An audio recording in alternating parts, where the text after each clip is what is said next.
What if the most devastating response to betrayal wasn't confrontation, wasn't explanation, wasn't even walking away loudly, but becoming so disciplined, calm, and internally fortified that the person who hurt you loses access to you entirely? Not because you're pretending to be strong, but because you've actually changed. Stay until the end. I'll give you a single test that exposes whether your silence is real power or just distance masking unresolved attachment. Because those two look identical until they're tested. In life, you encounter two types of people: those who contribute to your growth and those who attempt to destabilize you. The second group rarely attacks openly. They erode, they withdraw, they manipulate, they distort narratives, they leave no visible damage, only internal fractures. And when that happens, the instinct is universal. Make them feel it, demand accountability, force closure, reclaim dignity through reaction. But Stoic philosophy proposes something far more dangerous. Not retaliation, elevation, the first victory, cutting the energy supply. Marcus Aurelius wrote, "You have power over your mind, not outside events. You can't undo what happened, but you can decide whether it continues, because attention is not neutral. It is currency. If someone can still extract emotion from you, anger explanations, late-night messages, mental rehearsals, then the injury is ongoing. Many people don't want reconciliation. They want proof they still matter. The Stoic response is surgical. No speeches, no defending your worth, no emotional donations, just a clean withdrawal of energy. Silence is not weakness, it's access control. Silence isn't surrender, it's a locked door.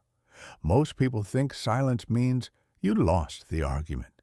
In reality, silence ends the game. Think about what they expect after they hurt you. Emotional confrontation, public explanations, justifications, a need to be understood. Now imagine offering none of it. No chasing. No clarifying pain to someone who already dismissed it. No turning wounds into content. You simply remove yourself from reach. That's not avoidance. That's self-command. The rebuild. They can't interfere with. This is where silence becomes irreversible. You redirect everything they try to take: your focus, your confidence, your time, your peace. You rebuild privately. You sharpen your body.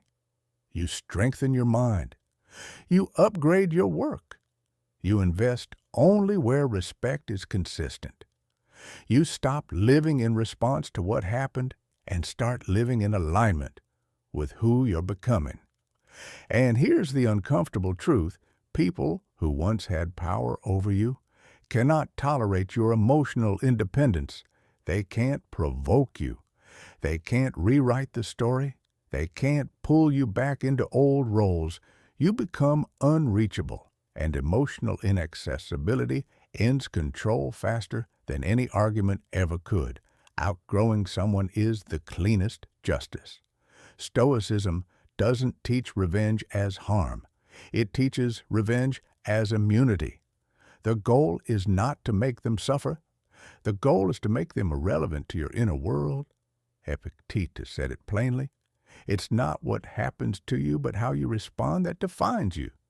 So ask yourself, when you're hurt, do you spiral post-rant? Send messages you later regret? Or do you become someone who no longer requires closure validation? Their understanding that version doesn't win loudly, it wins permanently. The test that reveals true detachment. Here's the test. If they contacted you tonight, would your peace fracture? Would your heart rate change? Would your mind rehearse responses? Would the old emotional loop reactivate? If yes, your silence is distance, not freedom. But if you could read the message calmly, choose if and how to respond, and feel no internal pull, you've reached something rare: detachment with dignity. That is the Stoic objective, not to punish, to reclaim. Final reflection, don't disappear to make them miss you. Disappear so you stop needing to be missed. Don't go quiet to create mystery. Go quiet to create mastery. Because the strongest people don't announce their healing, they live it. And when the past eventually tries to return, it finds a door that no longer opens, not because of resentment, but because peace replaced chaos and progress replaced the need to prove anything. That is the coldest revenge, not words becoming untouchable. If this resonated, subscribe to Wealth Saga. We build disciplined minds and unshakable inner wealth here. Now comment below. What's harder for you, staying silent or staying disciplined after you go silent? And if you want a personal anchor type, I rise in silence.